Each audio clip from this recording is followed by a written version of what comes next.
and Mike, I believe, is going to join us virtually, and they asked yours truly as the treasurer to chair today. So I'll do my very best to keep up to their level of professionalism. So I'll call the meeting to order. It's gonna. We got enough room for everybody? I'll call it to order. I believe that we've got to do an electronic participation, so if you, Ruth or Christine, can you help us with that? Shall I call the roll first? Sure. All right, Supervisor Galloway, Present. Supervisor Pruitt, Present.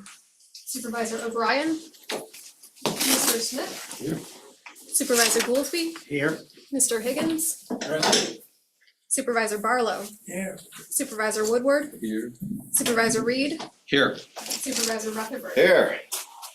Commissioner Duranzio, Here. and Counselor Payne. We do have a quorum. Well, hold it. Jesse, take that hat off. No, Holy moly. actually.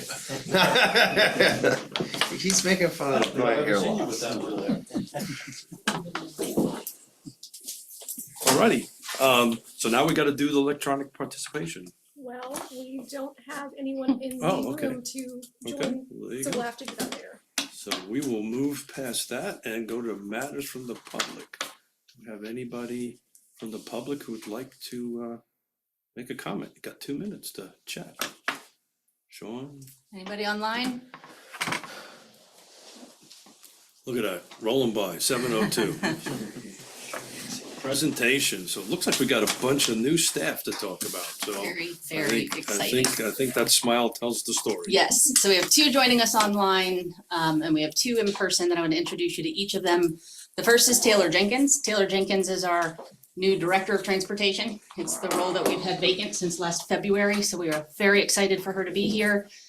She has experience in both public and private sector planning. She's AICP certified. She has experience working with DRPT, supporting MPOs from the state side. So we were really excited for her expertise in both local and regional multimodal planning to bring that onto our team. So welcome, Taylor. You don't have to say anything, but if you want to, you can. I didn't remember that. She's homesick. Thank you. I look forward to working with all of you. Great, thanks. That's awesome that that position is filled. So exciting. All right, and then the next one we have joining us online as well is Joe Klodzinski. And Joe is taking on the VADI Project Administrative Assistant, filling in where Gorion has now moved into other planning. And so he's coming in to take on, to support Lori with the VADI project, both the 2022 and the 2024 grant. He was a senior claims administrator working for the Office of Chapter 13 Bankruptcy. He has extensive, keen attention to detail, which is very helpful in that very big project. A background in community development, and we're really happy to have him here with us and supporting such a huge, impactful project. So welcome, Joe. All right, and then we have 2 joining us in person behind you. One is Igor Kalina. He is our PATH Transportation Counselor. That's our mobility management program. As you guys recall, the grant allowed us to hire a full-time and a part-time employee to support the program in its development. He comes to us with a background in transportation, language interpretation, project management, really good fit for the role. He was a former medical transporter, so he has field experience helping community members with mobility issues. And then we're really happy to have him help build the program since he is so new. So thank you, Igor, welcome. And then Sarah, whom you've met before, but is back now under our umbrella. She's the PATH Transportation Assistant. She was formerly with JABA when we were contracting that position out, and when we advertised for the position, she was such a good fit that we decided to bring her with us. She has a background in community experience with senior care, intake with United Way, residential manager, group home. So she's got a lot of background and knowledge of the unique needs of a lot of our community members and how to get them support with transportation. So really excited that you're here with us. Do any of you guys want to say anything? I didn't prep you to, but if you want to say anything, you're welcome to. No, I'm just very happy to be here. I'm very thankful for the trust, and I'm really looking forward for working with you. Thank you. Awesome. I hate to say this out loud, but that makes us fully staffed Well done. for the first time in a long time. So very, very excited for the next 6-12 months to see us firing at full capacity. So, before we move on to, I guess Lucinda has the next two, I'd be remiss not to say thank you to you two, because you held in that position for a very long time, so thank you for Ruth and Christine, that you did a yeoman's job. See, even a Marine knows some Navy terms. I will respond by saying it was, I've gotta look it up again to remember what it means, but I've remembered it. it was an Look right on our absolute trees. team effort, and you'll see that come up later in the budget conversation. Cool. So, how would you like to do this, Lucinda? Yeah, I don't know, can I sit there? You wanna sit Is here? that okay? Yeah, of course. Thanks.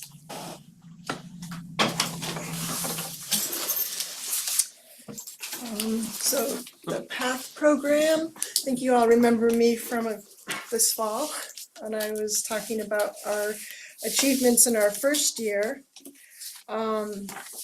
So we submitted our application to DRPT for fiscal year 2026. We're 2 years ahead on our funding applications because we have to apply to the state, and then the state applies to the federal government for the funds, so it takes a while to get it. So I'm gonna provide you some background on the PATH program. I'll review fiscal year 24 and 25 budgets and programming, and then I'll introduce the fiscal year 2026 application and programming for that upcoming year. So the next slide, please. The goals of the PATH program are to increase and improve transportation for older adults and people with disabilities. We work to coordinate transportation among providers and build partnerships.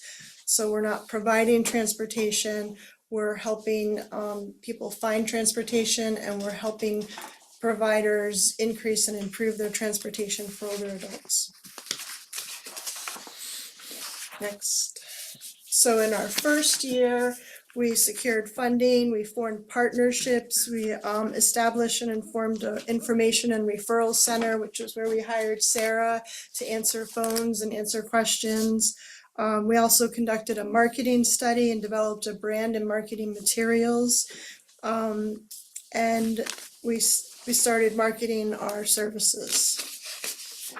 And then this year, 2025, we have 2 transportation counselors, and we're implementing a lot of new services. We have a transportation solutions workshop that was developed through an AARP Livable Communities grant that we partnered with the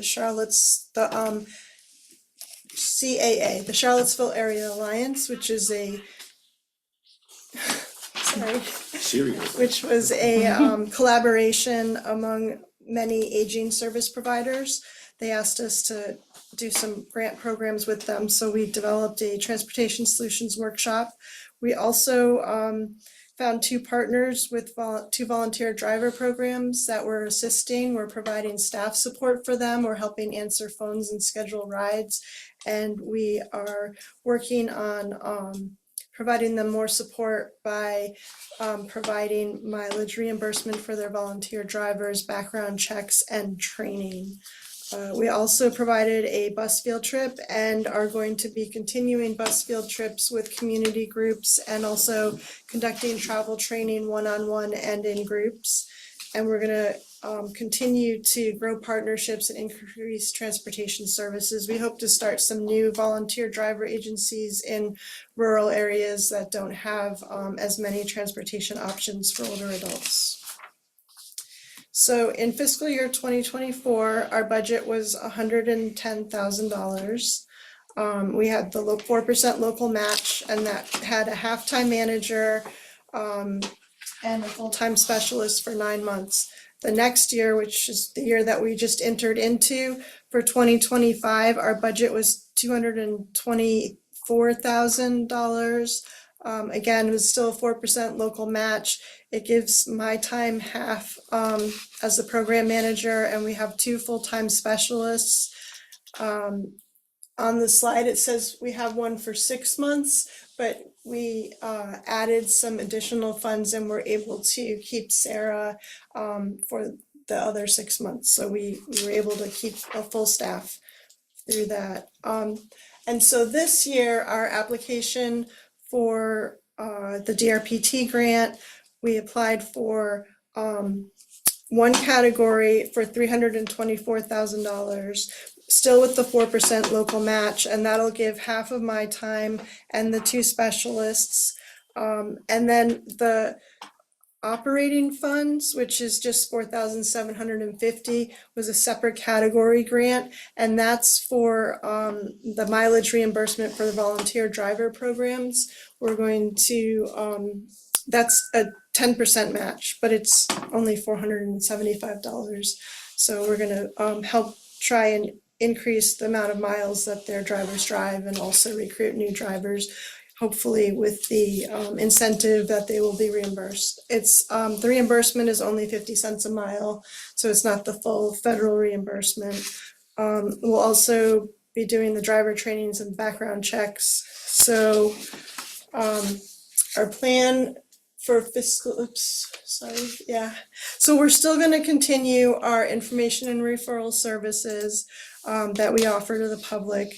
We will also be adding the new services that I mentioned, the transportation solutions workshops, the travel training and field trips, partnerships and building transportation services and support for those volunteer driver programs. And then we added a transportation assistance fund, which is not funded by DRPT, but is part of the PATH program, and actually Sarah wrote the grant. She got some funding because we got a lot of calls from people who had like really dire needs and just couldn't find any services.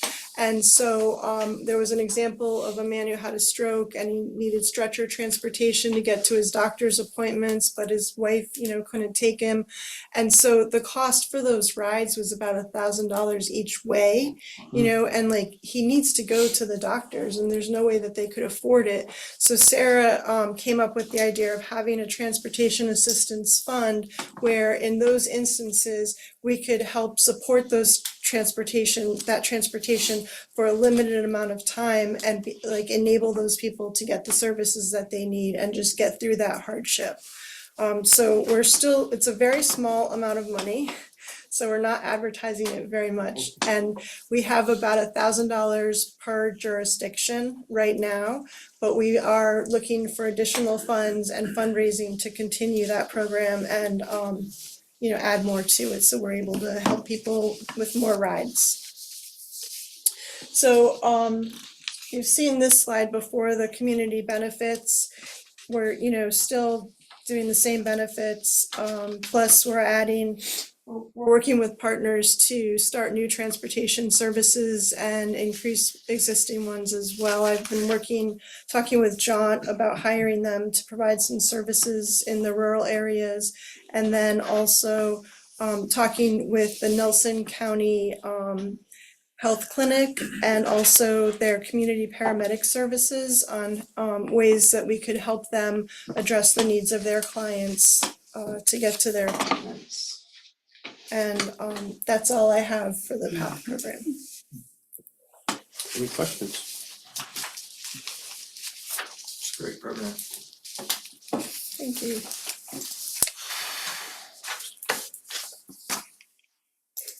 You wanna go on to the next one? Yep. All right. Technical assistant grant. So you know how everybody says that we do too many studies? Well, not these studies, they're not too many. It might take us a while, but we're really building on the studies that we've already done to improve transportation for the region for the long time. And so TJPDC applied for a technical assistance grant on behalf of the Charlottesville Albemarle Regional Transit Authority to do another study. But let me give you some background on this first. So we started in 2018 with the Charlottesville Albemarle Regional Transit Authority report that recommended that we form a regional transit authority to improve public transportation in the region. And in 2009, the General Assembly passed legislation that enabled us to form a regional transit authority that's called the Charlottesville Albemarle Regional Transit Authority, CARTA. In 2016, TJPDC was asked to re-examine yeah, I'm still on that slide, was asked to re-examine opportunities for improved communication among the transit providers. And this effort resulted in the development of the Regional Transit Partnership in 2017. So in 2022, we did the Regional Transit Vision Plan. I think I presented to you all on that. And in 2024, we completed the Regional Transit Governance Study, looking at how transit is currently governed and then how we could structure a transit authority in the area and make decisions around transit on a regional level. So that governance study recommended that the City of Charlottesville and Albemarle County initiated a preliminary discussions to enter into an agreement for CARTA to be enacted. And so next slide. So the Regional Transit Authority will be working towards providing regional transit planning, so it's kind of unifying transit planning, increasing public transportation funds, and expanding services.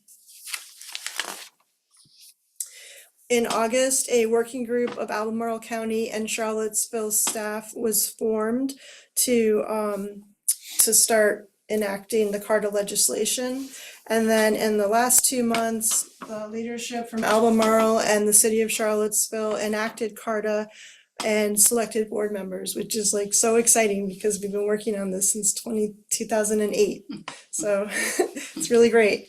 And so the first board meeting is on February 20th, and they're gonna look at the draft bylaws, review the goals and intent for CARTA, and discuss a timeline for going before the General Assembly. So that was all the background. And one of the CARTA's first projects is going to be looking at developing a service prioritization and implementation plan for the services in the Regional Transit Vision Plan. So that's going to answer the question of like what order should the services from the vision plan be implemented, and in order to answer that question, we'll be looking at how much each service costs and what would the benefits be for each of the services. So we applied for a merit technical assistance grant. The budget was $200,000. TJPDC applied for this on behalf of CARTA. And because CARTA wasn't quite formed when the application was due, and the Albemarle County and the City of Charlottesville will be splitting the match. That's 50,000 for the city. Oh my God, I'm sorry. Well, you guys know what I mean. Hold on a second. It's not what we- Alright, we got that sorted, hold on. Yeah. Next slide.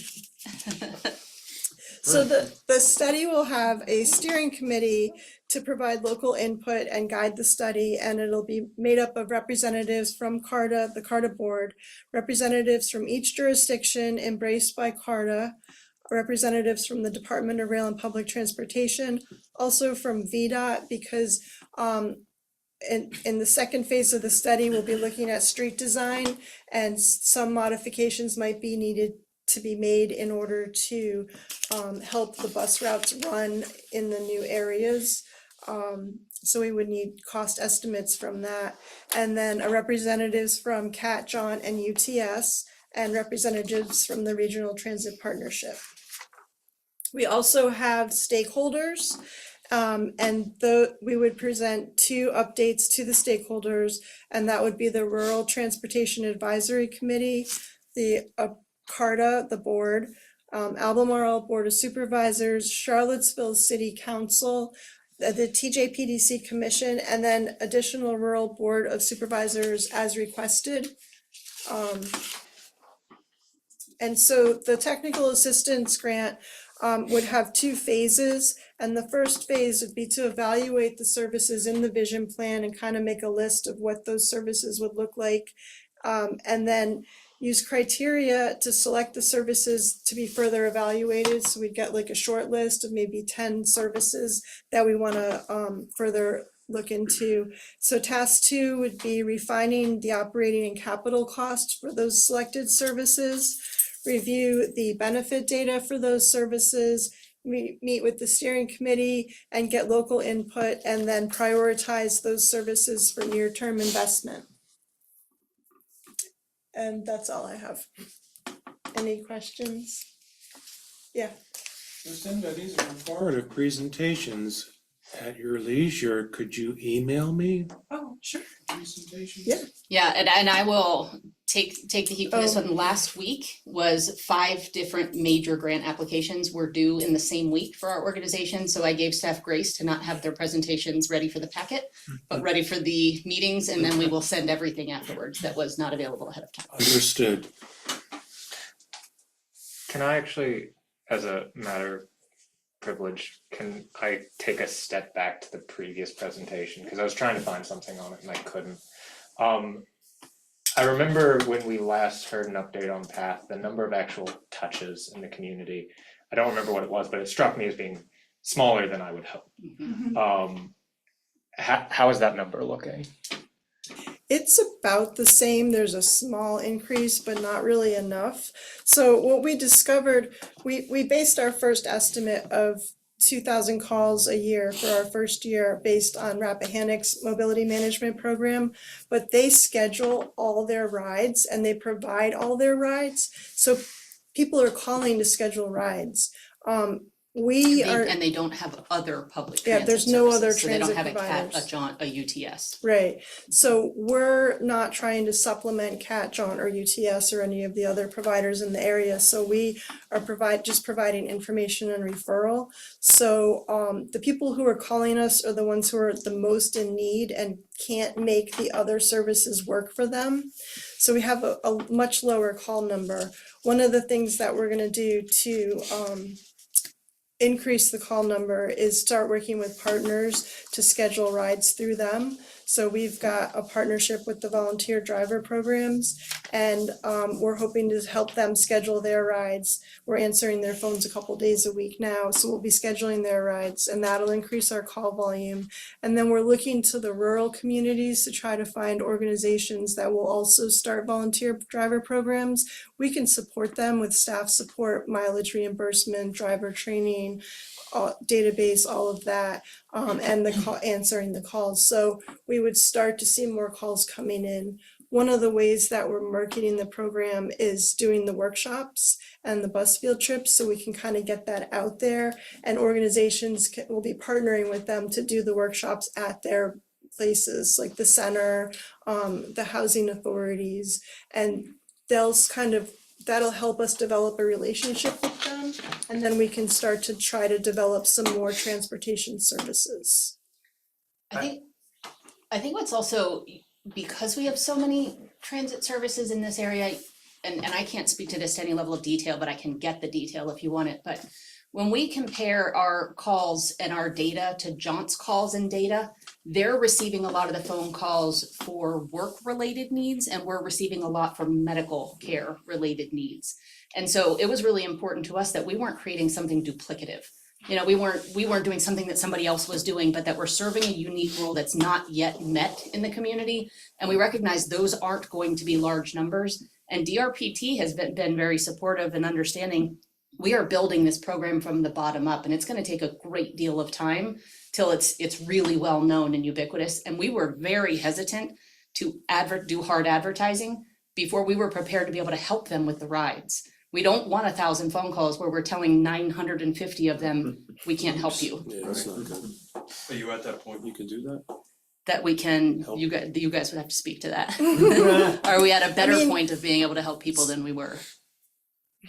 It's very, very small, incremental, yeah, so it's not quite, we have done some travel training and, gotten people on the buses, but it's really small. One of the things is this program is designed for like people with the most need, older adults and people with disabilities who can't drive, and so we are getting those people. It's a small amount of them, but they need a lot of help. So we have somebody who calls us probably once a week, and he gets a little confused and he needs help getting a ride, and we schedule him on MicroCat. And we help him like connect with them and get the ride. He wouldn't be able to do it on his own with the app.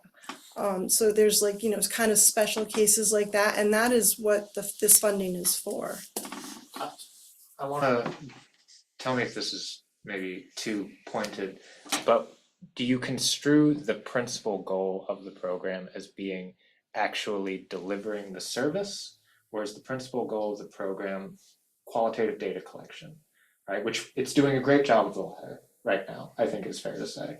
And I might, I guess, be slightly more generous in my outlook of the performance if we were characterizing the latter as being the main goal of the program at this structure. But if we're characterizing it as the former, like, it is a challenged program. Yeah, So- and in taking on this program, we were asked to apply for this because there was a gap need that wasn't being met. And in taking on this program, I was very clear that the TJPDC is not in the business of transportation provision. We don't want to own rolling stock. We don't want to be doing bus trips. So we don't want to necessarily be getting capital grants for buses, but we can help other people get them. We can help jaunts, we can get, senior centers, we can help provide vehicles through this grant, we can help provide drivers and training. We just have to build those partnerships and have willing partners want to take this on as a part of their service delivery. So the 5310 program has been around for a really long time, and originally it was, it ended up just giving vehicles to like adult day centers, and each adult day center and service agency would have their one vehicle and their one driver, and it was very siloed and not really efficient because everybody, their vans sat in their parking lots except the morning and the evening. And so the federal government decided that they wanted to try to make it more coordinated. And so they made up this like mobility management, which is to look at the region as a whole and then try to take those vans and coordinate them so that they're used more efficiently and the rides are coordinated among all the agencies. So that's kind of like a bigger picture thing that we're trying to do. Most of the mobility management programs in this area give rides. They're just like, we get a free van and we give our clients rides for human service agencies. We want to break that cycle and create more of an organized structure that looks at the whole system and gets everybody together to coordinate those rides and design something that works for the whole community and not just one human service provider at a time. So walk me through the gentleman that calls once a week. What does that look like? How do we help that individual? Sarah, do you want to speak to Sarah, that? Short. Would you be Sarah. willing to? Sure, yeah, both Igor and I have talked to this person. This week we have not heard much from him, but some weeks we'll get 3 or 4 calls depending on how active he feels like being. One thing that we do to help him is, like Lucinda said, we schedule MicroCat whenever he's going somewhere that's in that service area and whenever he is scheduling a same day ride, because you can't call jaunt on the same day. I don't remember if he has a connection with one of our volunteer driving programs yet. I don't think he's in their service area, so probably not. He will also call sometimes because the whole time to call jaunt and make a reservation is extremely long. So rather than him sit on the phone for 45 minutes, one of us will do Yes, it. for help. Yes, he is capable of making doing it himself. I think he just prefers not to. I think it gives him a little bit of peace of mind that we do it for him. And it just makes it a little bit easier for him. When he uses MicroCat and we get him the ride to where he's going, he calls them for his return ride home, and so he does know how to do that. So to follow up Mike's comment, so you're a facilitator, right? We put people together, that's what we do, people with services. Mhm. Is there any value to get in front of organizations, just like, for instance, CAR, right? We got 1,500 real estate agents, and we have monthly meetings, we can at least talk about this. I'm confident they don't know that this exists. Is that a beneficial thing to do, or all of a sudden you're gonna get more work than you're capable of handling or have the resources to handle? Yeah, so right now what we're trying to market are the workshops and the bus field trips. So we would like to get, together with CAR if Yeah. they were interested in having us produce a workshop for, I don't know who. Yeah, what but- you would do is you would come to the monthly general membership meeting and just do a presentation, so everybody was. Yeah, that's what I'll we're doing right connect- now. I'll connect you. Thanks. But I think to your point from the very beginning, in talking with DRPT, it was, we can use this program to help us better understand where the gaps really are. Where are there truly people that need help that aren't getting it through all of the other existing services, community groups? And so we are required to report all of that back to them, and the vision would be, we then pull in mobility management resources to fill those gaps, to help get transportation for those people without necessarily the PDC being the operator. Also, like, one of the things that we do, like, we meet kind of monthly, we report monthly to John of any calls that we get that have problems, like the long wait time. We'll talk to John about that. So we can help advocate for those people who need the services or having bumps and hiccups with services and try to make them better and improve them. So John, like, their call system was worse and we were able to have them improve it. So there's, I think that, like, there's nobody whose job it is to kind of monitor the transportation services and make it better, or represent the people who are having trouble using the systems. But this enables us to be able to do that for them, and to kind of help out with ironing out the wrinkles and making things better. Any other questions? Has John been given this presentation? I mean, John has a board, and if they're wrinkly, they should be told they're wrinkly, and they should, Well, we're they are working, helping to iron things out. we're working with their staff. We can certainly offer to give this presentation Don't to wanna the go in board. that room of folks and call them wrinkly? Well, but I mean, if you're going to their staff and they've got long wait times, the governing board should be aware of that. But I'm, beyond that issue, I'm not just saying go in, I'm saying the whole program. So they know you're there to assist and help them provide better service in some Oh, way. yeah, we've met with their team, and we have a good relationship with their call, like, schedulers. And I'm on their board and I give monthly updates of our programs, but I think we could also offer Yeah, to we them can- a formal presentation on Yeah. the program. And I mean, I'm using John, but you've got plenty of other, not everybody has a governing board that's overseeing, Yeah. where staff is the last entity. But if you have a governing board, you think they'd want to be informed about, or they should be informed about the program. But John itself is not mainly for medical pickup, like you said, one gentleman with the stroke ability to, John's usually not, that's more like a That's right. ride to work or to go to town to go shopping or something like that, or to come to doctor's appointments. But as far as physical capability, if somebody's on a wheelchair, I'm pretty sure they have buses for wheelchairs, but some cases are even more extreme than that. So, You talk to Java. Oh, yeah. Mhm. Any other questions? But that is a good idea to give a presentation to John's We can offer board. that. Yeah. Thank you. Texted you the EDs. Oh, thanks. Alrighty, look at this, a minute ahead of schedule. Shh.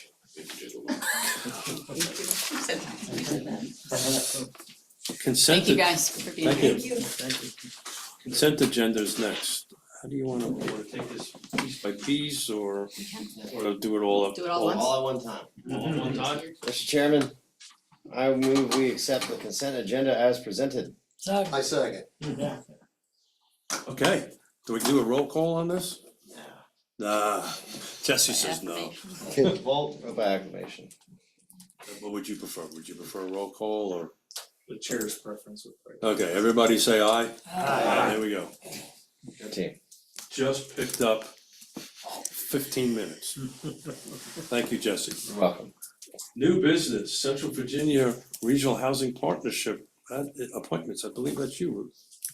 So it is. We have been informed that Greg Powell would like to step back from his current appointed role on the Regional Housing Partnership as the appointed design professional. And he has recommended that Kurt Kiesecker take his place. And Kurt is willing and able to do so. And there have been a few people who have shared their support for that appointment. So we are formally asking for your opinion on whether he should be appointed. Presiding officer, I move we do that. Okay, we got a second. Second. All in favor, say aye. Aye.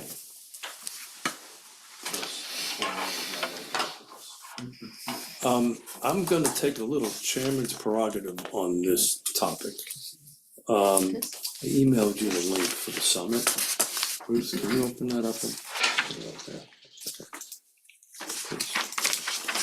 I wanna first give a shout out to Lori Jean and staff. We're coming up on our summit. This will be our third summit. And I'm gonna do a little bit of a sales pitch here, put on my salesperson's hat on it. There's a registration link, thank you very much. I have staff can send it to you, there's 2 events. There's the actual summit is on March 13th, and then the night before, there's a cocktail hour in it. If you scroll through that, we've got some awesome agenda set up. The previous, just to put a short window to it, the previous summits were all kind of talking about what is the crisis. These are gonna offer solutions. So this is gonna be an awesome summit. I'm also happy to report from this morning, we've actually are fully funded on this, which is the first time. So hats off to staff, you know, Lori Jean's just doing a yeoman's job on it. But if you have an interest in housing, if your jurisdictions have a concern about housing, or if your board of supervisors or your fellow elected officials have a concern about or interest in housing, this is the place you wanna be. Plus, the night before, some pretty good cocktails are coming out. So please sign up. I was taking a look at the register. I'm seeing not a lot of us signing up yet. We've got plenty of time to do it. I did it. Well, some of us are signed up. Alright, great. We know it's all about you, Jesse, but there's others in the room. So please do, you know, you're not gonna regret it. But more importantly, Laura Jean needs a kudos there. It's unbelievable. If anybody's ever put together a couple of 100-person summit, and if you have never done that before, the workload to do that is off the charts. And she has to put up with me, which is really, yeah, there you go. So I said the same thing. Yeah. But anyway, please do. That was a little bit of chairman's prerogative. Please, if you guys can send it out. And I'll tell you what, if you show up, I'll buy everybody a drink the night before. Just gotta talk about real estate so I can write it off. Alrighty. In the follow-up email I send you all with presentations, I'll include information about the summit and. Please. So you have it. Alrighty, we've got, I think Laura Jean is not here. We're gonna do a.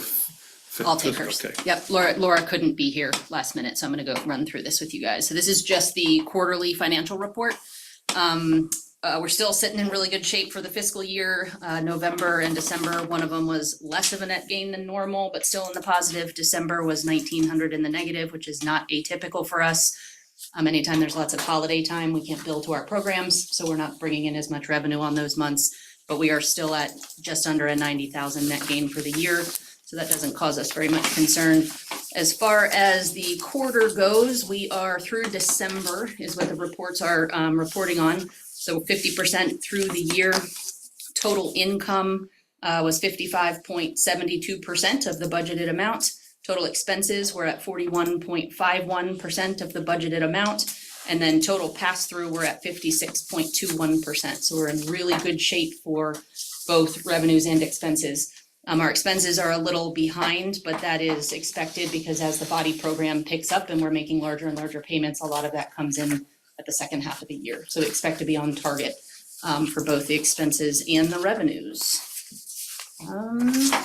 I think that's all I have unless you guys have questions. There was a memo from Laura with some graphs and the financials. If you have any specific questions, I'm happy to answer them. We getting any closer to digital signatures on the checks? Slowly. Yeah. Yeah, part of it, I mean, just transparently, part of it is taking the time Yeah, to change it all over because it's been such a heavy lift of a January for financial stuff and HR stuff with 4 onboarding. Any questions? Alrighty, you're up next. That one is actually an action item if you guys can just, Oh, it is an action. staff recommendation is just make a move to accept the quarterly financials as presented. Alrighty, can I get a first and a second? I so move. Second. All in favor? Aye. Hey, look at that. Alrighty, Christine, you're up next. All right, this is the amended FY 25 operating budget. So just as a reminder, we have a 3-part process. The year prior, we bring to you guys a projected operating budget that sets the per capita rate that we then go apply to our local governments through your annual budgeting process. It then comes back to you all in April and May to approve the operating budget for the year that we work from, and then comes back partway through the fiscal year, which is where we are now in February, an amended version to be approved in March. So this is not an action item tonight, it's just informational. That reprojects, because as you guys know, when, working with federal, state, and local grants, things come in at all different times of year, and so we want to, halfway through the year, reproject where we think we're going to be and make any changes that we think we need to make. So we are at that point now. I have a large memo in your packet. I know it's a lot of detail, but I wanted to tell you some of the high level items, and then happy to take any specific questions and or meet with you all if you want to go into any level of detail. This is a summary budget before you. I do have a spreadsheet on every single program. So any level of detail that you want, it all collapses into the one that's in front of you. So the proposed budget is including projected revenue of 48.25 million and expenditures of 48.00. That's an anticipated net gain of 253,852. Federal revenues, you can see, are slightly amended. That's to account for both a new VADI 2024 award that we had not received at the last time the budget came before you. Some new projections, we're spending the VADI 22 grant at a great clip, so we actually think we're gonna get through more of that than was originally expected. We have received some additional grants that weren't from DEQ in order to do rain barrel workshops and septic pump out pilot program. So those are now all included in the federal revenues. We have some, due to staff vacancies, we're not spending down the MPO federal funds as quickly as we anticipated. However, those do allow for rollover. So any funds not expended by June 30th, we can still roll into future fiscal years. And then home ARP revenues are a little bit lower than expected. We projected quite a bit larger, but it's because our subrecipients are really pooling their funding for larger projects. So we're not getting little bits at a time, we're getting large requests. And so we don't have a great deal of concern for home ARP that doesn't have to be spent until 2029. Thank you. And then Safe Streets and Roads for All, just reprojecting where we are in the year compared to where we thought. That one expires September 30th. For state revenues, we amended that to be 3.77 instead of 1.11. That is primarily due to the VADI grant, the VADI 2024 new funding. Also, at the very beginning of a fiscal year, we have to project which revenue sources are going to come in for VADI, and each of the 13 local jurisdictions are using different sources. Some people are using federal funds, some people are using local funds. So we make our best guess on the progress based on the construction schedule, but as that changes, we have to change some sources from federal to local and so on. That statement feels like it's anticipating a potential question here. Okay. So I've been very concerned in general about the uncertainty with federal funding. And the most acute one is VADI, right? Because the VADI 2022 is targeted to finish in my region as one of the main, my magisterial district is one of the main outstanding service areas this summer. And I am not sure when the timing of that federal money hitting the right bank account where it can't be clawed back is. Can you help me get a little bit of understanding on Yes, it has to be basically committed. when I'm safe? It has to be committed by December 2025 and expended by December 2026. allow me to follow up on that, and if I'm incorrect in what I said, I will email it to all of you. Team, this is David. Yeah. I believe if it was ARPA money, it had to be committed by a month ago, December of 24, and I believe it has to be expended then by December of 2026, as you said. Okay, thank you for that correction. David, you want to add anything on VADI? Or does anybody have a question? We haven't really seen anything, I know, coming from the Broadband Office and Department of Housing and Community Development with regard to either the VADI program or the BEAD funding program. So I really don't have any more to offer. Thanks. Also, changes in state revenues. We were not awarded another round of Virginia eviction reduction pilot, that VERP grant that we had been receiving for several reasons. We did a debrief with DHCD, but I did not include it in the original budget because it wasn't a confirmed source. We didn't know for certain we would, so it's no change financially, but just wanted to let you know that we did not get that for the current calendar year. And then state revenues for Virginia Housing Development Grant are higher than expected. However, we recently received a request from one of the subrecipients to do a budget a timeline amendment, and we have to seek permission from Virginia Housing for an exception. And so we've already submitted that, and if they allow that exception, that funding will just roll forward to a different deadline. And then some changes in some local revenues, again, related to Blue Ridge Cigarette Tax Board. We did take on 2 additional localities into the cigarette tax board. So that's Mount Crawford and Rockingham. So the revenues are a bit higher there than we originally projected. And then funding that's come in for the Housing Summit and the Housing Studies were not included in the original budget. And then our rental space has become quite popular. Not only are all of our tenant spaces fully rented out, we are finding more desire for the use of our Water Street Center.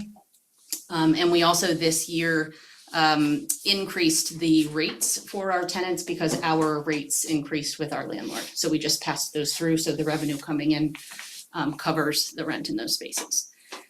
And then some changes to the expenses. There's a slight decrease in salary and benefits. Obviously, we brought more people on, but that means there were vacancies for some time. So there's a bit of a gap in what we expected to spend on salary and benefits.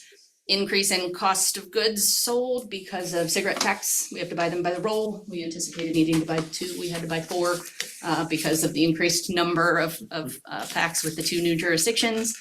And then decrease in audit legal due to fewer personnel related legal expenses that we had in the previous year. We have not had those in this year.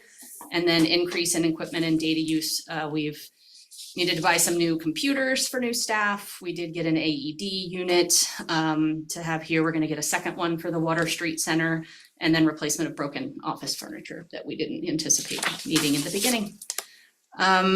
Overall, we do expect our revenues to exceed our expenditures. I think we're in really good shape. I will say one of the changes to expenses in here, the first budget did have approved in the budget 2 one-time bonuses for staff, one at the end of the calendar year, one at the end of the fiscal year. They were at $1,400 each. I have in this budget, I am requesting that goes, the second one goes to $2,000. During those vacancies, staff were taking on more than their responsibility of the roles by covering the gaps of the staff that weren't here. And so I'd like to compensate people that additional $600 for the work that they were doing. And it's well within the, the net gain that I think we'll anticipate getting. I think it's something that we can afford. With that, I'm happy to take any questions. I've got a great deal of detail on every single program if you want to learn more. And then you've got the month between it before it comes back to you next month for consideration for approval. I will say related to this budget, similar to where you were coming from, but not specific to VADI, is I just want to ask, you all as commissioners, 78% of our funding is federal. And so certainly with the uncertainty that there is now, I've been approaching this with a keep your eyes and ears open, listen and learn. A lot is happening fast, but I've also been really clear with staff. We don't want to be reactionary. There's nothing we can do until something needs to be done. We haven't received any funders saying they will not refill reimbursement requests. We haven't had anybody freeze our funding. And so for now, my advice to staff is keep doing the really good work, and we cross bridges when we get there. But I want to hear from you all if you want me to be doing something different, assessing our risk as an organization, because we do have many of our staff are funded through grants that are coming in from federal sources. Okay, You go first. alright, so question on that, and I'm absolutely spitballing. Having given this very disorganized thought over the past 2.5 weeks, not regarding planning district in particular, but one, is our cash position is about $1 million? Yeah. Because it seems to me that we're gonna, what's likely, there is a significant chance that we're going to get some sort of bump in the road that is going to take a week or two for some federal judge to say is illegal, or we're going to have some other condition where, oh, we didn't mean that, with the usual sort of efficacy we've come to expect here, that in terms of short-term bridging for problems, we got that covered. So the question is, do we have a plan for likely targets for how to deploy that money? And maybe that plan is just farting around on an Excel spreadsheet for a while to figure out, what if this disappears? What if this goes to 50%? What if this doesn't show up for 60 days? I don't know, I mean, the permutations are innumerable. I don't know if there's a way to do it, but at least have a template for that, because I'm pretty sure something's gonna happen. I'm, as a person and business owner who's survived 2 recessions now, I do understand downturns. They do exist, and there's no entity at all that is ever immune, including our very local jurisdictions. As Keith probably has learned some of the same strategies as I learned from my father about liquidity and the importance of it in both the preservation and why rainy day funds exist. I'm sitting on a huge pile of cash deliberately at the moment. My company I is. spent all mine. I'm just out. I'm gonna over leverage and see what happens. All that to say is, it does appear that, our liquidity is about 2 commas, right? Okay, so as that reflects into operating on here, sometimes it's a little complicated. It looks like our personnel in a year basis was essentially. We've got 11.25 months, is that where we're at? Yeah, I think it's also important to note, it's $1 million in cash, but it is also 932,000 in capital reserve, and that is by policy. So that is also cash in the bank. It was just set aside by policy should we consider the purchase of a building being able to have money. So we are on about 1.9. Most philosophies, at least the ones I've been around in construction, and usually bad times, first industry that gets hurt is usually us, was to have 6 months of cash on hand to survive and reposture over 6 months. We have over 11. And we have 2 years. And obviously I've had the great displeasure of, during COVID, reposturing and modifying operations on the whim of a hat, because I said, I don't know what this means. And as you just said, we don't want to be reactionary either.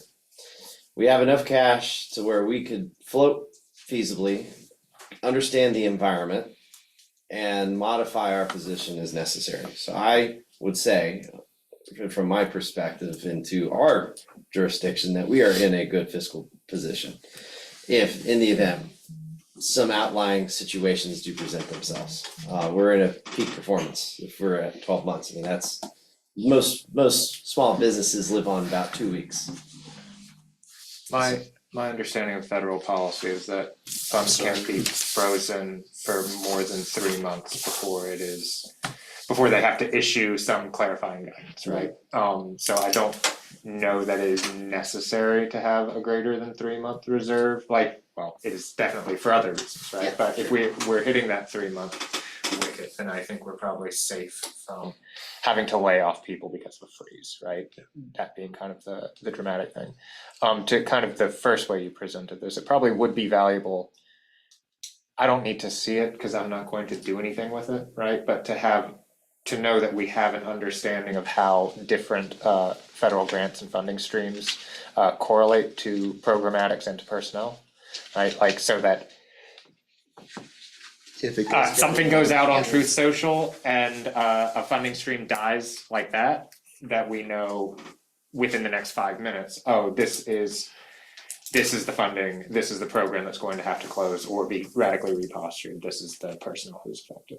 Again, like, not critical for me to know, but I have I all want to that. know that. I have all that, and in the packet, part of the budget is you can see our revenues by source, by program. So you can see the ones that are federally funded, and then within the back-end spreadsheets, each program has what percentage of a person's time is associated with that funding. So I have So that. I'll put a little historical context to this organization. I've been on it, this is my 13th year. And in the first year, we had days of liquidity, right? So, a financial crisis management plan, I mean, somewhere in the back of your head, you've got one, right? So if something should happen, we have enough liquidity, we can do fine. And we don't need to move it's not like you have to move instantly, because we have $1.9 million. We can take 60 days to figure out what the hell we're doing. Absolutely. Well, I'm pretty confident in Christine's capabilities that within minutes, she can come up with a plan, so. I'm, as one who's seen it from literally a heartbeat away from bankruptcy, to this point, we're in good shape, folks. Great. All right. Anything else on this? Nope, it'll come back to you next month for consideration for approval. If you review it in the meantime and you have any questions at all, please reach out. Happy to go through it with you. Alrighty, anything else on that topic? Alrighty, old business, looks like none. And then you're up again on your. Yep, this one's very quick. There in the executive director's report, I gave you all the body 20 and 2022 and 2024 data, as well as some updates on the Safe Streets and Roads for All transportation planning grant that we're working on. And then the only other item that I had to bring up is I will, for the April commission date, I will be out of the country. And so I wanted to ask your preference on either rescheduling it. That is when the FY26 budget is presented. So ideally, I would like to be there, but if you guys want to keep the date, I can always make sure that other staff are prepared to present the budget to you. So it's either keep the date and other staff, or we reschedule for the following Thursday, like we did the special session in January. Up to you all.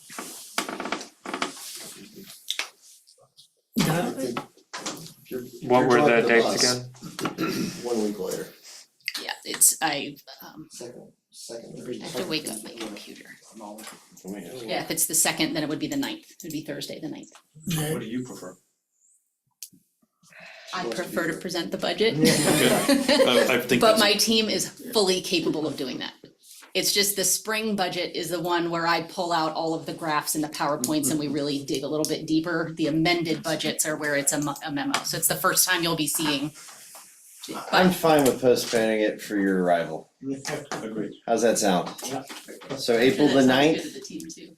Yep, April the 9th, I'll not the make sure 10th. everybody can make it before changing it on your calendar. It's actually April the 10th, You said the 10th. I said the 9th. I was wrong. first Thursday is the 3rd, second Oh, Thursday is Tommy, the I'm 10th. sorry, I can't see you all the way over there and I'm deaf, so. I support the 9th completely, but I have a planning commission meeting, so I won't be here. 9th or the It's 10th? Thursday, the 10th is the day, 10th. is the The correct 10th. date. The Thursday. I was led astray. Apologize, Tommy, I didn't see you there. You can throw things at me. I would let it pass.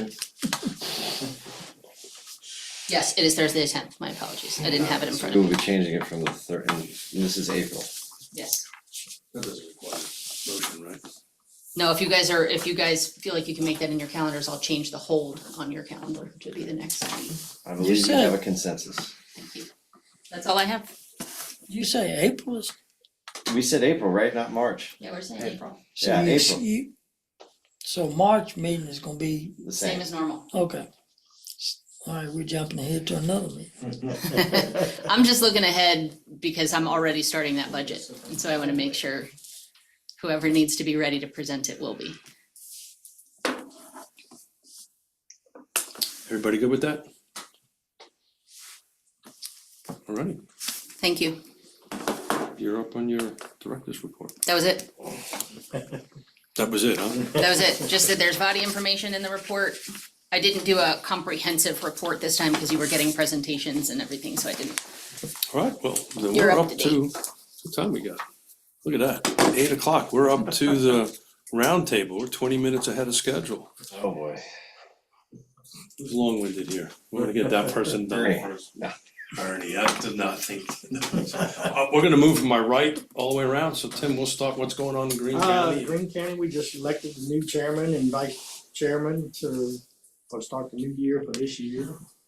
Hopefully we're getting ready to start grinding the wheel on this water impoundment program and get it going. We've got quite much development going on in Greene that's gonna need that water anyway, because we was at a crisis this past summer with the drought, which I think a lot of people were anyway, so that's the whole biggest thing is that getting the grind on getting this new water impoundment with the reservoir and intake line and pump station and all.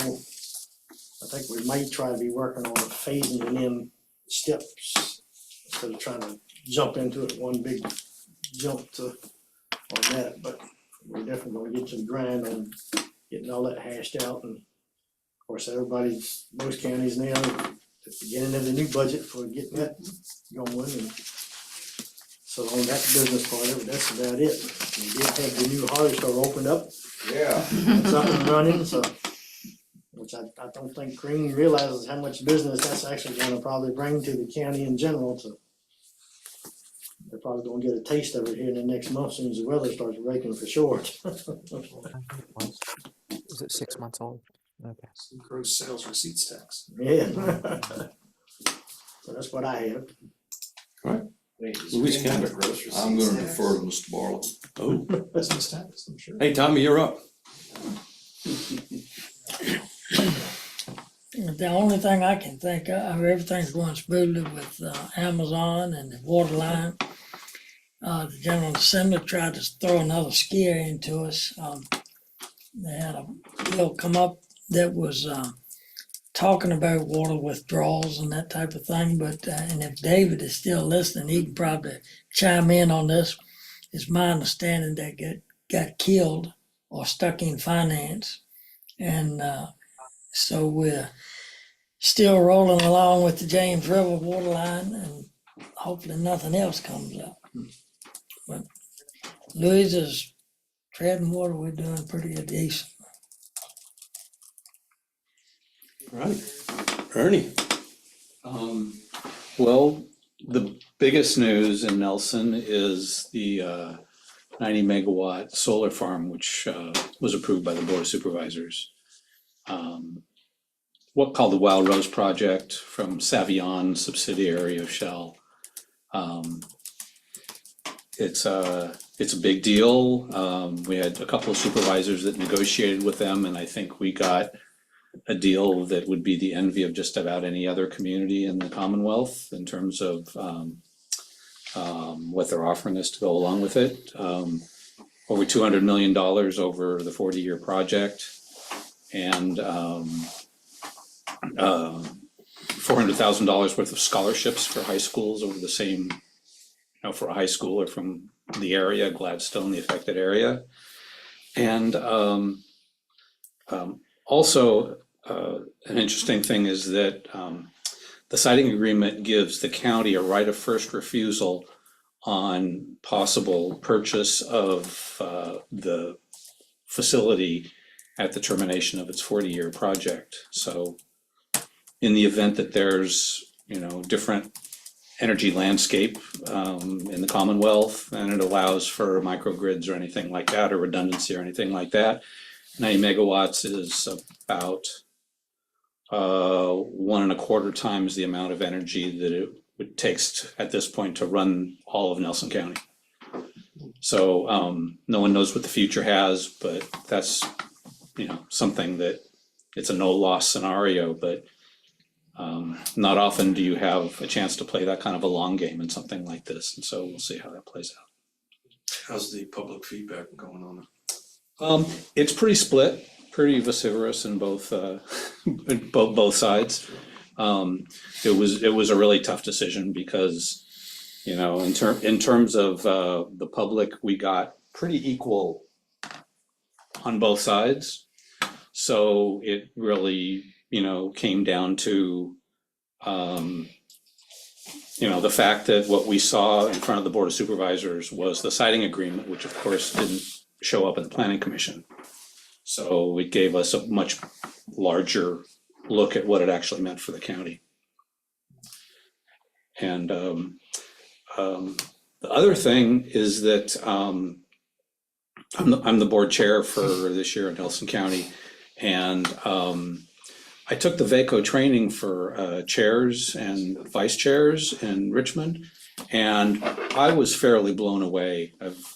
You know, my experience with VACO has always been, you know, fairly positive, but I felt that was probably one of the best trainings I've ever attended, and I just wanted to call it out to anybody else that might wonder if it's worth attending or not. I would say it absolutely is. I don't think they'll be doing it again until next year in January, but yeah, it was top notch, and I've served as chair before, and and I feel like I've got tools I never knew I had. So. Did they give you a big book too? They gave us the little supervisor manual. We didn't get a supervisor manual. We got a book from, I can't remember the guy, the 101st delegate guy. Yes, gentleman who's done lots and lots and lots of work in the federal government. Wrote a book and did a presentation, and anyway, we got books, and I wish I could remember his name, but good information all the way around. Thank you, Ernie. Justin, what I forget? No, I was gonna say Ernie's chair. Go ahead. Did that. I'm trying to think. Yes, really exciting news. Line of duty benefit bill. Thanks to David. David, are you still on there? I think it's thanks to you. Oh. Thanks to You David. have been doing a lot of work. Yeah. Thank you. About 5 trips to Richmond later. I'm done. I ain't going back. No, the line of duty benefit bill, we had some minor edits to it, which were very simple and easy to digest on the House side, but we did overcome some division on party lines on the House side with some bipartisan. We had some really great advocates on the Democrat side of this conversation this time that told some of these individuals, said, this is not how this should go. This is a bad thing for you to be voting no on.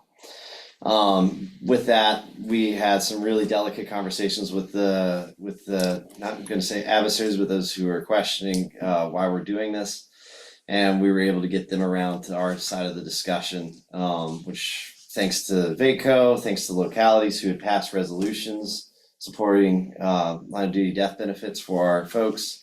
All of that came into play, and thank goodness we overcame a lot of partisan stuff, and we weren't used as a bargaining chip. We finally made it all the way through, and because it's a good thing.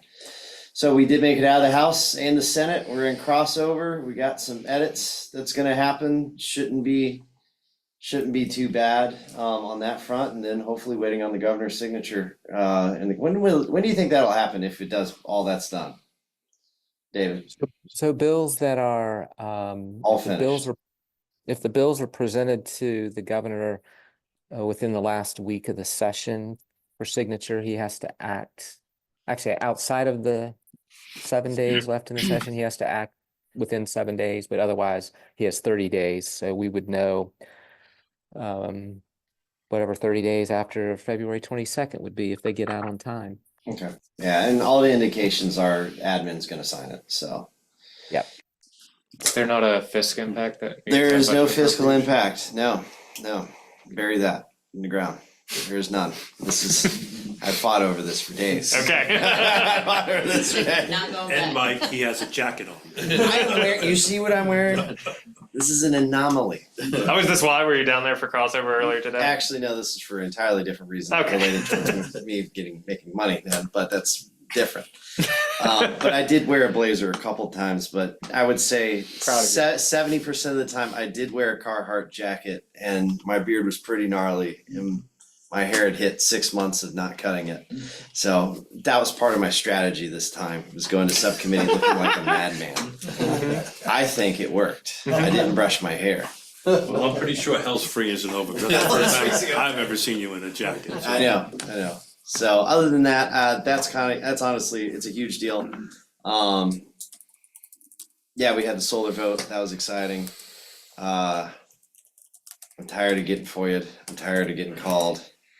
It's just part of the thing on You're that. just a supervisor. I know now, so you get that, but I understand constituents and what they're interested in knowing. I will say this, our board did take this conversation extremely seriously, and this is not something that transpired in a week. This has been transpiring for probably over 2 years of discussions internally, one-on-one, stakeholders involved. This probably was one of the longest thought through special use permits that I have seen us go through.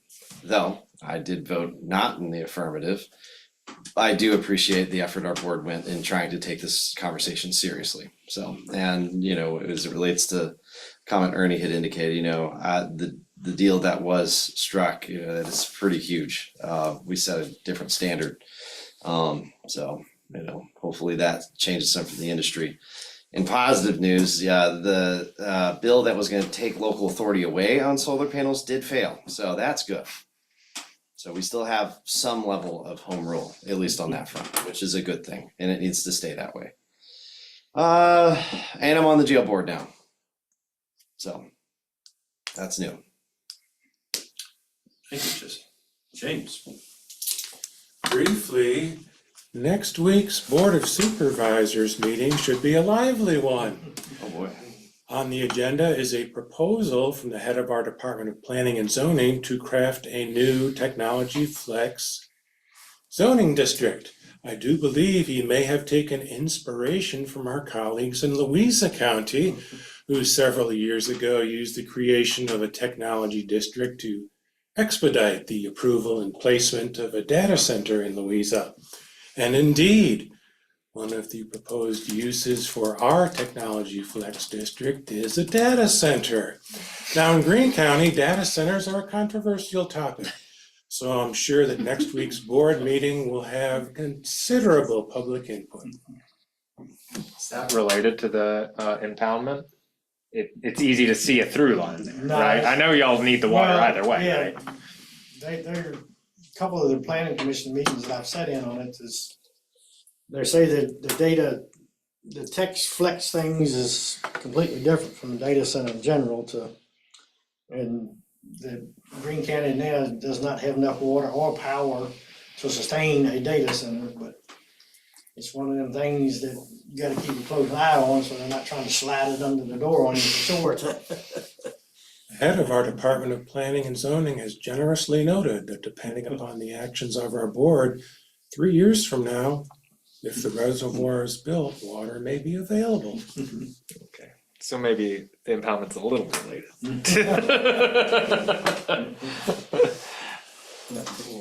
Anything else, James? That's it. Right. Let me think. So yesterday evening, we approved our own solar development. It is a 3 megawatt solar development, and it had no members of the public who came in opposition. One person wrote a letter, but I also happen to know that she was already selling her house, and I think she's mostly concerned about what the value is when it finally sells. So good for her. She did not feel inspired to speak against it. It is interesting to just see how we're kind of reaching a point where, everyone hires the same council. So we're slowly, I think, standardizing what kind of expected conditions we have communicated that we expect to see these things come forward with. It is going to be interesting to see how that kind of interfaces with our solar ordinance if and when we finally approve it. It's gone through the planning commission, it still has not sat on our desk. We spent quite a long time hashing out one specific newer condition and how we wanted to move forward with it. That was related to pollinator certification. Where's it going? It is off on Buck Island Road. It's in my district, they're all in my How many district. acres? Not many, it's like 25. Okay. It's small, it's small. Community level. Yeah. It is not hitting any distribution lines, which, I mean, I think when we get around to the solar ordinance, there's an interesting discussion to engage in about whether or not we treat community versus utility differently, right? Because the barriers to them are ostensibly the same, but a utility scale solar farm can sit there and they can spend as much money as they need to and as much time as they need to on community outreach and making these kind of individual deals to make sure that people don't come out and holler in their face when it's time to get approval, because they have to already sit through all the regulatory hoops that will be required before they can hook into transmission. So, and they're also operating at scale, which means they have the resources to spend on that. Community scale doesn't always have that luxury, but if we're treating them the same, we're still kind of expecting that same level. So it'll be interesting to see kind of how we break out on that. There's a lot of public opposition to streamlining smaller community scale projects because it's seen as a given fiscal in an untenable way. But that's the thing that is most in my mind. I'm trying to think what else we've done. We're continuing to work on AC 44. Thrilling. Our comprehensive planning process. Oh, we didn't talk about zoning. So I have been extraordinarily siloed until this point in the year. The Charlottesville Affordable Housing Fund Committee meets in January. It handles sticks and bricks projects funded by that fund and what we call HOPS, which is Housing Operations and Support. There were 2,709 pages worth of application to read. I will admit to skimming some of the 990 tax returns. And between the two of them, 21 applications ranging from $10,000 to all the money the city has ever seen. So that, there were 6, 7, 8 meetings, so to get that sorted. So that's sort of been the focus of my attention. I understand. The rumor is that our $22 million budget surplus has been, at least for the moment, parked in future CIP, but I know that will not last. What I think is worth mentioning, and this sort of popped into my head with you're not getting the renewal for the eviction prevention. So of the 16 HOPS applications, 5 of them in some way touched on eviction reduction, eviction prevention, all from different directions. That struck the committee at the time as being, there's this enormous need here. There are various folks trying to help their constituencies. None of these plans seem to be at all comprehensive. This is siloed in and of itself, which coincidentally enough, we have been thinking about, the city thought about having a landlord risk reduction fund. We actually brought that forward to city council, or I'm not gonna take any ownership of that thing, but back in 2017-18, a proposal was put forward that nearly caused a riot in the council chambers, because the idea was that the city would backstop any landlord who was providing housing to anybody who was subsidized in any way, essentially saying, don't charge them the security deposit, we'll guarantee up to X $1,000 if they trash the place on the way out, and that's to make it easier to move in. And then some bright boy in the city decided we really shouldn't do that without getting a judgment against the tenant, which is absolutely bananas. So it died an ugly death, but I did have a hand in the original crafting of it, and it is now back because we've decided that if we've got 6 different organizations trying to do eviction prevention and risk reduction for landlords, we might as well have some sort of coherent policy of doing it. And it's also dirt cheap if the city does it, because nobody ever taps the fund. We have the example of Pittsburgh, where one was established with $200,000 in reserved for anything that was needed, and in 7 years they spent $3,400. So, Do they have an onerous process to actually tap it? Because it's a myth that subsidized housing people trash their places. So there wasn't anything but the normal wear and tear. There was no trashed. Oh, sure. I just also know that from working with clients, Right. that tenants love to, or that rather landlords love to list all their wear and tear that they wanted to get fixed anyway. Right, so the beauty of this is And know that they won't go to court. just like Section 8, they get inspected before and after. So, the administrative cost is it. Anyway, I'm sure there's a lot more going on in this city. We've had a lot of conversations about where to put our low barrier shelter. We've had, obviously, conversations on surplus and what to do with that. But again, I've had my head down, slogging through these, applications, so. We do have the first examples of special exception requests under our new zoning code coming before the planning commission on Tuesday. There are 3 items, one by subsidized housing and Friendship Court here across the street needing some changes to how we deal with some setback issues. And then 2 others. That is a $443 page packet that I have not yet cracked. That is my Sunday job. So I'm interested to see how that goes and how that process develops, because we ain't done it before, but we got 3 public hearings on Tuesday, so we'll see what happens. You're gonna be a busy person. Yeah, well, apparently. Ned, you're up next, sir. Not a whole lot to add. I mean, the AC 44, I will say the last night's solar was kind of a first. We did have one speaker come out on it, and it was kind of a plot twist. He stood up and started, I was like, oh boy, he was being a little ornery about the solar stuff, but not the company that had the application in front of us, a different one. Scott the Then he ornery turned fella. around and said, no, this place is great, I love these people. And he said, I have nothing to fuss about, which we don't hear too much in public comment. Just wanted to say hi. I wrote it down, I have nothing to fuss about with these folks, which I thought was kind of funny, that dude made me laugh, so. I forget if I told you this, Ned, but he was also at the community meeting. He rose blood and thunder the whole time. He was furious. He yelled at me. He pointed at me and he's like, would you want to live next to these solar panels? And I was like, I live next to a jail, so I don't think I'm the right person. But he was happy with this company and not so happy with the other one, so that was interesting. Who was the entity? Nexam. Subsidiary of something. I mean, they're all subsidiary. I was gonna say subsidiary of some 3 common entity. Did you want to talk about the housing fund? I thought that was interesting that we got.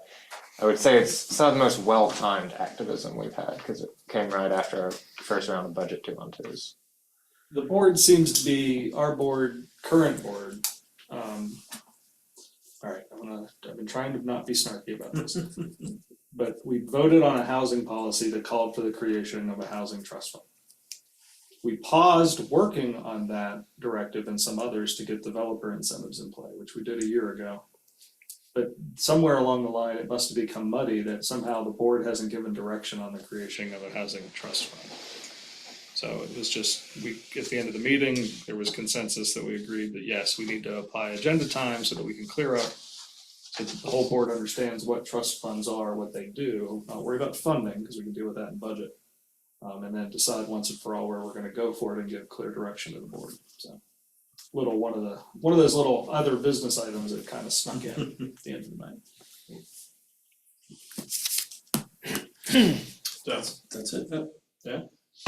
I mean, you covered the partnership, Yeah. summit, so Thank you for being the chair of it. that's good. So in the packets over there, I'm not gonna talk about Fluvanna County, I'm gonna talk about year-end real estate values and the number of transactions. Yay, Keith. I'll just keep it short, it's in the package, I do my own numbers literally day by day, car comes in, out about 6 weeks late. So this is current data. Greene County, you win, you're up 14.1% in sales year over year. Second up in sales is Nelson County at 6, and let me see, where's the other up one? Charlottesville up at 2. Charlottesville wins, 15% increase in price, well done on that. The lowest increase on price was my county, Fluvanna County at 2%, was also, we had 12% less homes sold in 24 versus 23. When you go through it, I've got stuff broken down. It's a little bit easier to read and digest than you'll see at the car on it. It has, I broke down the number of households sold by 23, 24, and then I threw out 2016 just to see what it looked like in volume. So for instance, since Greene is sitting next to me, I see what we got here. That is just cardio. So Greene is 21% down in sales in 16 versus 24. But the good news is you've got 2,500 houses about ready to come out of the ground. Where? Pardon? Greene? Oh, yeah, Greene's gonna be the new construction rock star. You've got, between projects that are either in the pipeline or physically getting built, about 2,500 lots. So, did I see that right? We're at 450 grand for the car footprint? for That's the median- car footprint, yes. Yeah, so, okay, so, in order to not be housing burdened, you have 10% down in today's market to buy a $450,000 house, you need to be making about $160,000 a year. So Charlottesville is up 15%, 23, you were at 460. You're now at, well, at the end of 24, you were at 530. That's median sales price. Jesus Christ on a crunch. Alright, yeah, so, again, in order to, if you are median home, if you are median income family of 4, which is about 126 in Charlottesville, Albemarle, you can borrow about $360,000 if you have 10% down to not be housing burdened according to HUD. So how's that gonna work? So, that's a great question. So We at the, I'm gonna change my hat and put my chairman hat of the land trust on. We just changed our AMI from 80 to 115%. You have to. Cause we can't make 80% work. Yeah. It's just at 8% interest, cause the borrowers are doing that, their credit rate isn't rating exactly perfect. yeah, they're not 780 credit score. Their folks have on average, DTI right? is out of whack, Right. so they're looking at 8%, some of them 8.5%. Anyway, Yeah, you can't get there from here, the math do not math. so there's a slide in there that I thought was very interesting. I did, what's the impact of cash on the market by price point? I don't know, if you have it, it's the first slide, that one, which I thought very interesting. I broke down different price categories where the impacts of cash, and was surprising. I did it this morning. I didn't after I thought about it, it made sense, but the 0 to 300K is at 42% cash. Now that's investors buying, that's what that is. And first time home buyers not buying. 100%, yeah, 100%. Yeah. But if you guys got any questions on your jurisdiction, give me a call. Each jurisdiction has its own slide in there. What is going on in 2 million Fluco that plus. that your sales are, sorry, what is going on in Fluco that your sales are so low? Well, it's this point, it's the price point. So if you take a look at where we're at in Fluvanna, let me find it, so I got the right numbers. So our median sales price is at 361, in 24, 23, you're at 352, so you're only about a 2.5% increase. Well, the buyer profile at that is your first time home buyer, right? And now you're at 6, 7, 8%, and it becomes unaffordable to the buyer. When we were at 4%, that number works, right? Phil, I mean, Yeah, that's your world, Yeah, right? that's my world, yeah. Today, 30-year money is about, average offer is about 7%. So that's why, and if you take a look at the cash thing, you start seeing some of the stuff that are in a million. Now, the largest block of sales is the 300 to 500, which falls into your median price range. But you're roughly at 24% cash. The national average is 32 in cash. So you got more folks bringing loans to the table on that because they have the down payment. The median looks the most like what we would think of as a traditional home sale. Correct, yeah. But in any event,